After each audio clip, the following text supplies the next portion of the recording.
personal computers are of two types: desktop computer and laptop.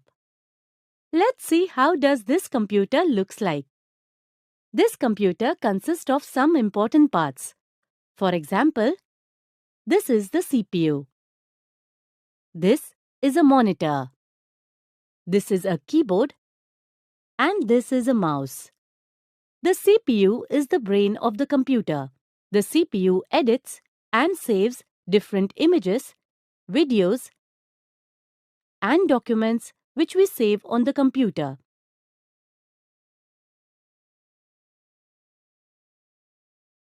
So where do we get to see this edited data? Of course, on this monitor. When we want to type something or insert numbers, this keyboard helps us to do so. And mouse helps us to access and open files on a computer.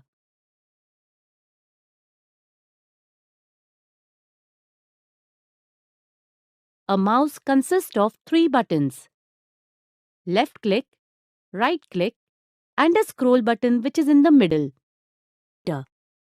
In order to make the computer work smoothly, we need to connect all these parts to the CPU. Let us see how to connect these parts to the CPU. This is a rear view of the CPU. Now we all know a computer needs electricity to run. So for the supply of electricity, we need to connect the power cable to the CPU. Next, to see the displayed images or text on the screen, we need to turn on the monitor. To view the actual work going on in CPU, we need to connect the monitor cable to the monitor port on the CPU. To connect it, we use this power cable. Similarly, the keyboard and mouse can be connected to the CPU. You must have seen when the CPU is turned on and working, the temperature inside it starts increasing. The fan inside the CPU helps cool down the temperature by circulating. Know your laptop. What is it? Why is it called laptop? Now, let us see how does a laptop look like. A laptop is like a square-shaped computer. Every laptop has a manufacturer company name on it.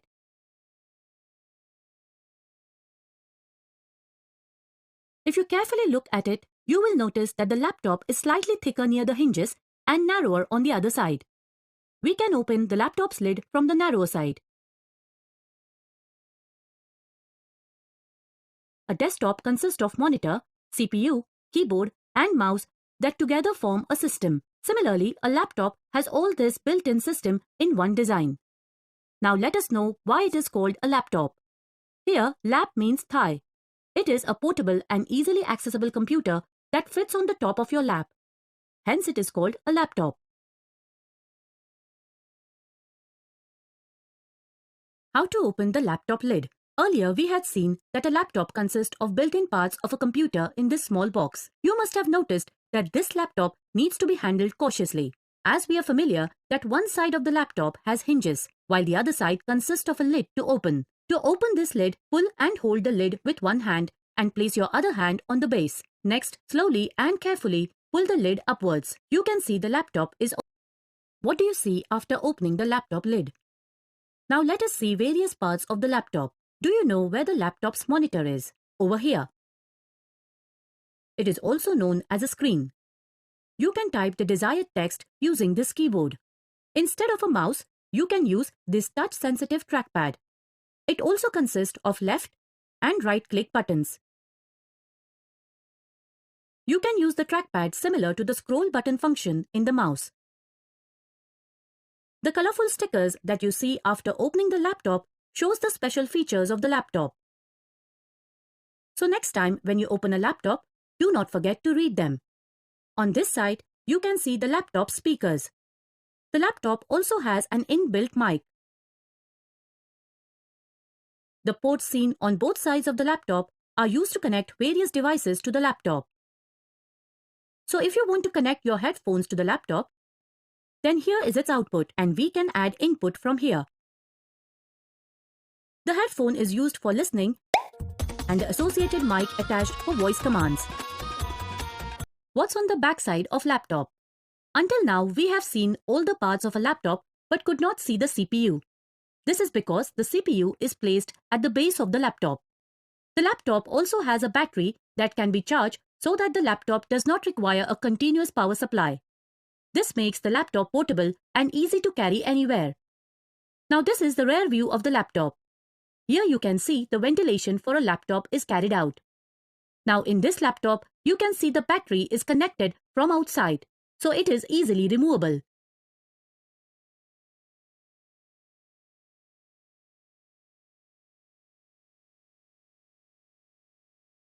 On the other hand, the battery from this laptop cannot be removed easily. We need to visit the authorized service center to get the battery removed. However, if we try and remove the battery on our own by unscrewing it, then we won't get the laptop warranty benefit provided. Starting a computer and laptop. Now let us see how to start a computer. For this, first we will turn on the power supply button, and then we will press the CPU's power button. As soon as you press the power button, a light is seen and the monitor is turned on. Type your password in the login screen and then press enter. Look, the computer is turned on. Now, to charge a laptop battery, you need to plug in the charger cable to the power supply and then connect the other end to the laptop. You can continue working while the laptop is getting charged. Now let us start the laptop. For this, click the power button.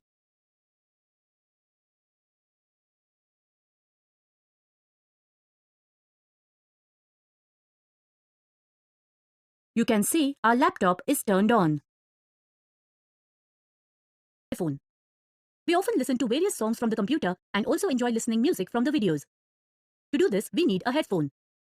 The headphone must be connected to the CPU. The output is used while listening to the music, and the input is used to record your own voice or for voice commands. Mouse.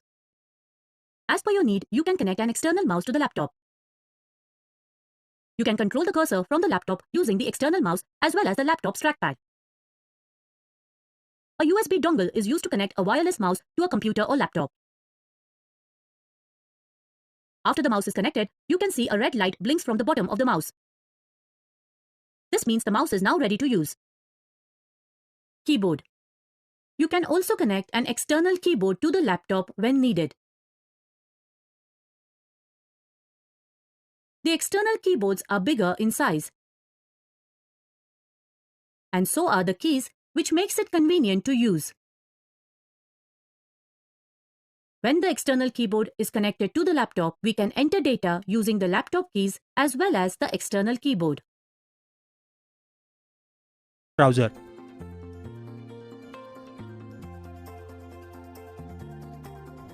Yes, you can see that we have connected with the internet, as we can see the results in the browser. So friends, you have seen that how we can connect to internet by using Wi-Fi hotspot. So go ahead and try it on your own.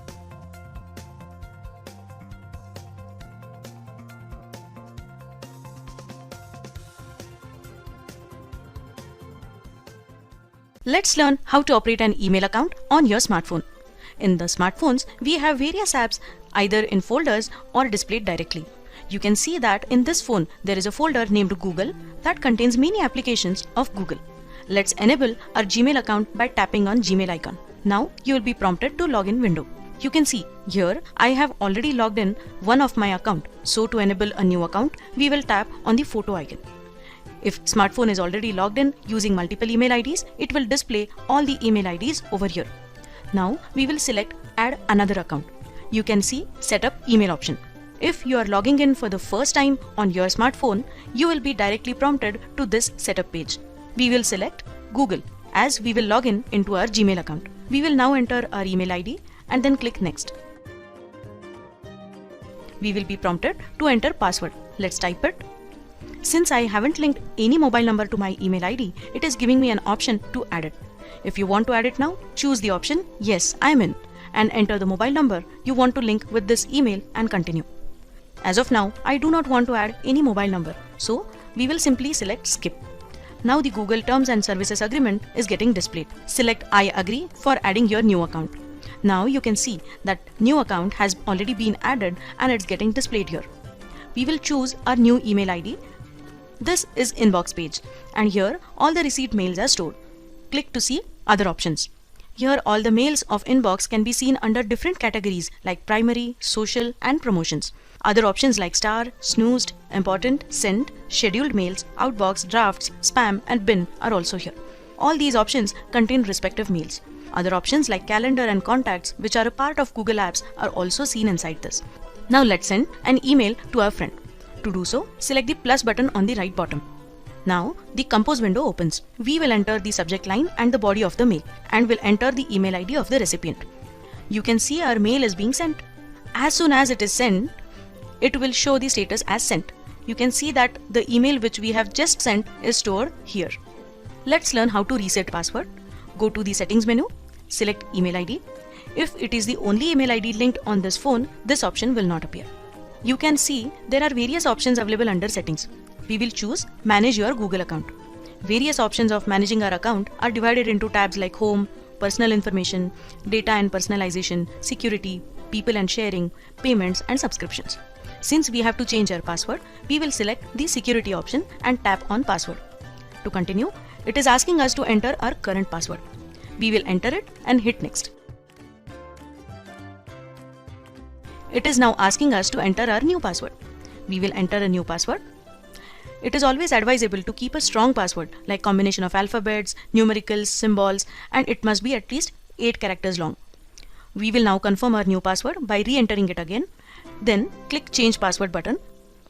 You will get to see a message that your password has been changed. In this way, you can reset your password on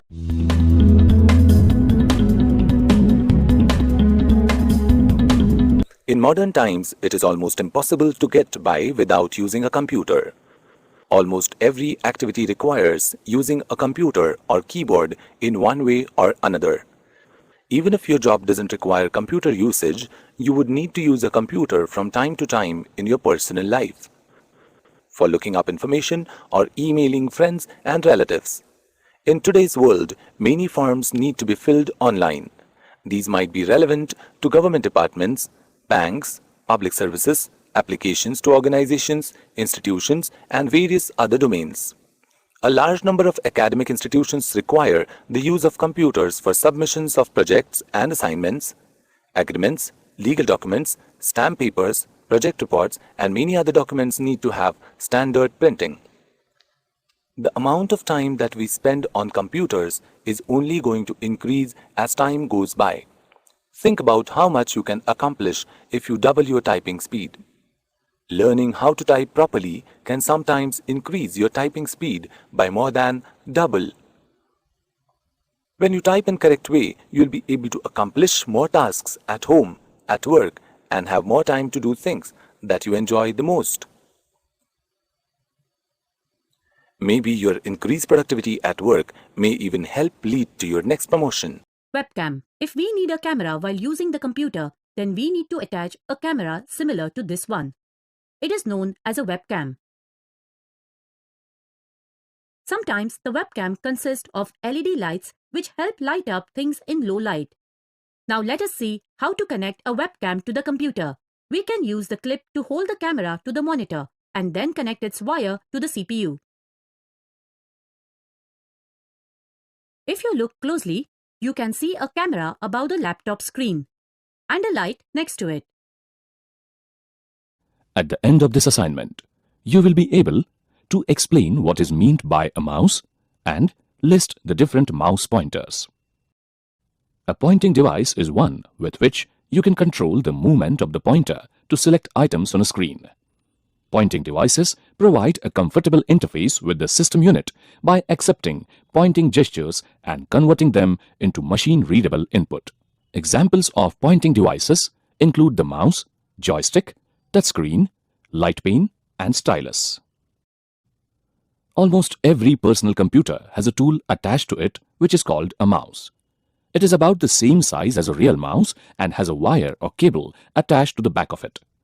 On the screen, there is a special icon known as a mouse pointer or cursor. A mouse can have 1, 2, or more buttons which are used to select options and to control the mouse pointer. Some mice have a wheel button that can be rotated to scroll through information displayed on the screen. The movement of the mouse is translated into signals that tell the computer how to move the on-screen pointer. The direction in which it moves controls the direction the pointer moves on the screen. You have reached the end of the assignment. You have learned what is a mouse, the different mouse pointers. At the end of this assignment, you will be able to explain the techniques of using a mouse. You need to know 5 techniques to use a mouse. Pointing. This means moving the mouse pointer from its current position on the screen to the object of interest on the screen. For example, pointing to a hyperlink on a web page. Clicking. This means to pressing and releasing the left mouse button. Clicking indicates selection of an object. For example, when the mouse pointer is pointing a hyperlink on a web page and you click on it, you are taken to the new page indicated. Double-clicking. This means clicking the left button of the mouse fast twice in succession. For example, if you want to open a Word document that is available on the desktop, you point the mouse pointer on it and double-click to open it. This is normally referred to as drag and drop. Dragging means moving the mouse pointer on an object, pressing or holding the left mouse button down, and then moving the mouse pointer. The release of the mouse button after moving the object to a specific location is called dropping. For example, you may use this method to copy or move documents from one location to another.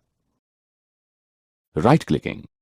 This means clicking the right button of the mouse. Usually, it is used to display a shortcut drop-down menu or context menu. For example, when you are on the desktop, right-clicking displays a menu for performing various operations such as setting desktop properties. You have reached the end of the assignment. You have learned techniques of using a mouse. At the end of this assignment, you will be able to describe the types of mice, explain the utility of a mousepad, and list the ways in which a mouse can be connected. There are several types of mice. Some of the basic designs are as follows. Mechanical. This has a rubber or metal ball on its underside that can roll in all directions. Mechanical sensors within the mouse detect the direction the ball is rolling and move the screen pointer accordingly. It is attached with a cord to the system unit. This is the same as a mechanical mouse, but uses optical sensors to detect the motion of the ball. This uses a laser to detect the movement of the mouse. It responds more quickly and precisely than mechanical and optomechanical mice, but it is also more expensive. This mouse is a battery-powered cordless device that uses radio waves or infrared light waves to communicate with the system unit. The mousepad is the most popular mouse accessory available and is used with most mice. It provides a smooth surface for the mouse to move across. Most optical mice do not require a mousepad, as they are designed to be used on any flat surface. A mousepad is sometimes required when using optomechanical mice because the ball requires the extra friction of the mousepad to roll smoothly. You may connect your mouse to your computer in one of the following ways. Serial mice connect directly to a PS2 port or a USB port. This is the simplest type of connection. PS2 mice connect to a PS2 port. USB mice connect to a USB port. Cordless mice are not physically connected. They use infrared or radio waves to communicate with the computer. You have reached the end of the assignment. You have learned types of mice, utility of a mousepad, and ways in which a mouse can be connected. At the end of this assignment, you will be able to describe the usage of the different keys on a keyboard. The different keys on the keyboard are used to enter data into your computer system. Let us take a look at the different keys on your QWERTY keyboard with reference to the Windows 10 operating system. The different keys on the keyboard are used to enter data into your computer system. Let us take a look at the different keys on your QWERTY keyboard with reference to the Windows 10 operating system. The key to the extreme left of the top row is the Escape key. This key has numerous uses, all of which relate to escaping from a program or situation. The use of the key depends on the program being used and varies in individual programs. On the top right-hand side of the keyboard are 3 keys marked Print Screen, Scroll Lock, and Pause Brick that are rarely used by beginners. Some programs like Windows use the Alt plus print screen keys to obtain screen captures. In some operating systems, the scroll lock key is used to pause screen output. The pause break key is usually used to change the interaction with the computer, such as switching between multiple login sessions, terminating a program, or interrupting a modem connection. Along the top of the keyboard is a row of function keys. Like the escape key, each of these keys have certain functions that vary with different programs. For example, in Microsoft Word, the F7 key opens up the spelling and grammar check option. In the same program, the F12 key saves an open document. It is almost universal in computer programs for the F1 key to be used to open a help menu. In addition to individual functions, the function keys are used frequently in conjunction with other keys. For example, the Shift key, the Control key, and the Alt key are frequently used in conjunction with the function keys or other lettered keys. In Microsoft Word, the F7 key is used for checking spelling and grammar. When the F7 key is used with the Shift key, it opens up the thesaurus function. The keys along the top of the main keyboard have two uses. For example, the key with number 4 on it also has a $sign on it. To type the $sign, you hold down the Shift key and hit the number 4 key. The Shift key is used to type all of the symbols on the upper part of each key. The caps lock key, when pressed down, makes every letter print as uppercase. Pressing down the caps lock a second time returns the key to its normal function. Such keys that alternate between two modes of operation are called as toggle keys. The space bar, the long key in the lower center of the keyboard, is used to put spaces between words and sentences. The tab key is used to push the typing along the line in specified distances. For example, if you wish to indent the first line of every paragraph, then it is wise to use the tab key. It is unwise to use the space bar for this purpose because you may miscount the spaces, and secondly, the space bar does not give an even or regular distance from the margin, thus making your document look untidy and uneven. The Enter key is one of the most important keys on the board. In a word processor, it makes another line when you hit it, but it has other functions. It has the function of executing or doing a command in the same way a mouse click does. Slightly to the right of the keyboard and below the print screen group is a cluster of 6 special keys. The Insert key in this group serves to insert keystrokes. The existing words are pushed along in front of the new text entered. Pressing the key once again results in the Replace mode. Now, new letters are printed over the old letters. The Delete key located below the Insert key deletes any selected text, or if none is selected, the next letter to the right of the cursor. The Backspace key to the left of the Insert key deletes characters to the left of the cursor. The Home key takes you to the beginning of a line in a word processor, and when used with the Control key, results in the cursor going to the beginning of a document. The End key, which is directly below the Home key, sends the cursor to the end of a line, or if used with the Control key, to the end of a document. The Page Up and Page Down keys move the screen up or down one screen page. The arrow keys just below the special keys move the cursor in the direction of the arrow. When used in conjunction with the Control or Shift key, they perform different functions again. For example, if you hold down the Control key and press the arrow pointing to the right, then the cursor jumps one whole word. Without the Control key, the cursor moves one character at a time. To the extreme right of the keyboard is a cluster of keys known as the numeric keypad. The keys are designed to function as a small calculator. The key on the top left hand, the Num lock, when pressed, turns off the numeric keypad and allows it to perform the same way as the special keys. The small light that lights up just to the top of the numeric keypad indicates whether the keypad is on or off. On either side of the spacebar, outside the Alt key, is a key with the Windows logo. Pressing this key displays the Start menu. Holding the Windows key down and pressing another key initiates other actions. You have reached the end of the assignment. You have learned the functions of the keys on the keyboard.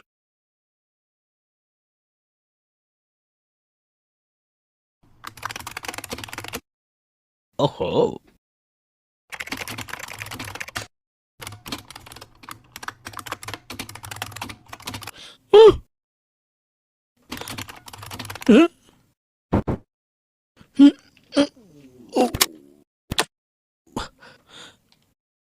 Looks like I'm going to have to get a new one.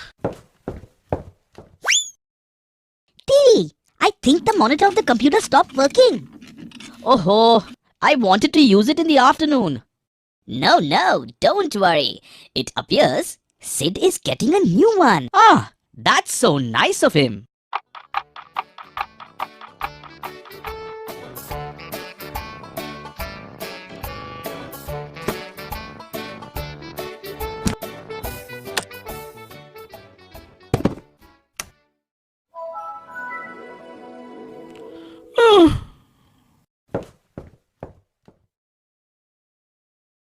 Wow! Diddy! Look at this! This monitor is larger than the earlier one. And it's thinner too. It's thinner than I am.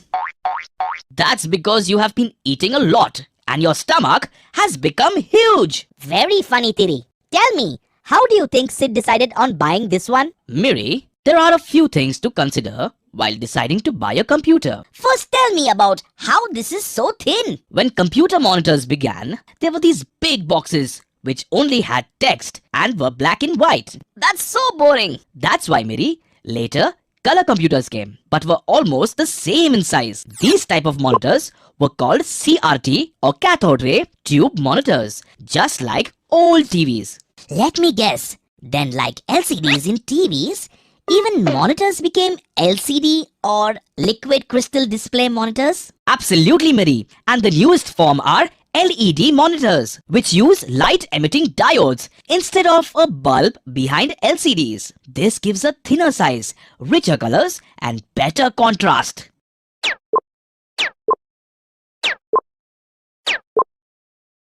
So what Sid had earlier was an LCD. And this one is an LED. That's why it is thinner than I am. But Diddy, is that all that's important in a monitor?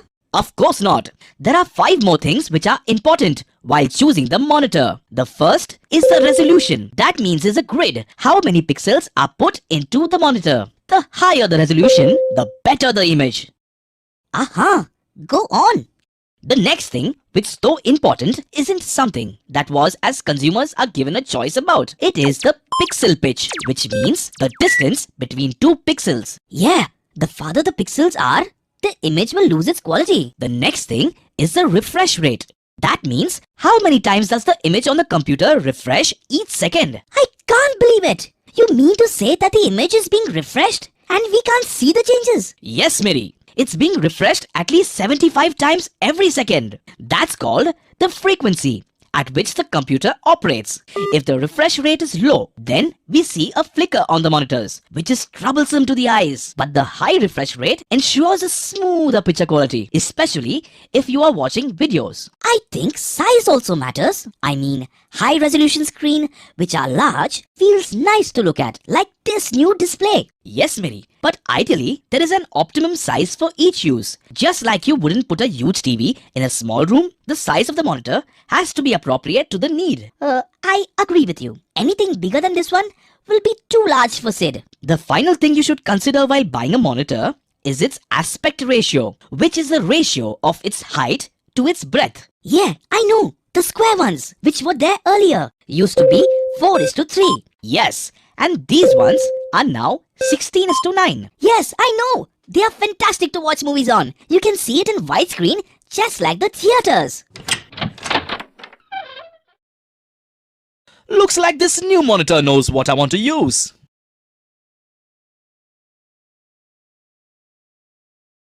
Know the basics of operating your smartphone. When you start using a smartphone, it is important to operate it safely and correctly. After all, it is an electronic device. There are a few do's and don'ts of using smartphones. In simple words, there are things that you should be doing and things you should avoid doing when using a smartphone. Let's talk about a few do's and don'ts. You should avoid keeping your smartphone in your pockets or near your body. The constant cellular radiation and vibration around the smartphone are harmful to your body. You can always carry a bag to keep it away instead of keeping it in your pockets. You can choose to buy a smartphone that emits less radiation than others. While searching for smartphones on the internet, you can specify this requirement. Keep this factor in mind while you are deciding the budget to buy your smartphone. You should never overcharge your phone. Charging it up to 80% will give you the same performance as it gives at 100%. If you observe, a phone charges slowly after 80%, which means that it is already at an optimum charge. Overcharging phones can damage their batteries and life. Sometimes there are chances of a phone getting permanently damaged. While it is getting charged, do not use the smartphone at all. If you get a call, remove the charging plug and then receive the call. You should never keep your phone unprotected. Always keep it securely locked with a password in the form of a PIN, pattern, or fingerprint. In case someone takes your phone or steals it, they will not be able to unlock it without the password. That way, the data in your phone will stay safe. You can also enable app lock from your phone settings. You should also avoid installing unknown or malicious apps. By doing so, you are saving yourself from falling prey to cyber crimes or keeping your phone safe from data stealers. How will you understand if an app is not good for your phone? You should always consider reading the app description and customer reviews and ratings. Somehow, these will surely tell you if the app is safe. You should keep your smartphone clean. Clean the display screen externally with a soft cloth and screen cleaner sprays. However, remember to not spray the cleaner much on the phone. You can clean the charging port, audio jack and speakers with a small painting brush or toothbrush. Removing the dirt will increase your phone's life. You should clean the phone internally by clearing up caches and by deleting unwanted files to free up the memory. Keep your phone protected from viruses and safe.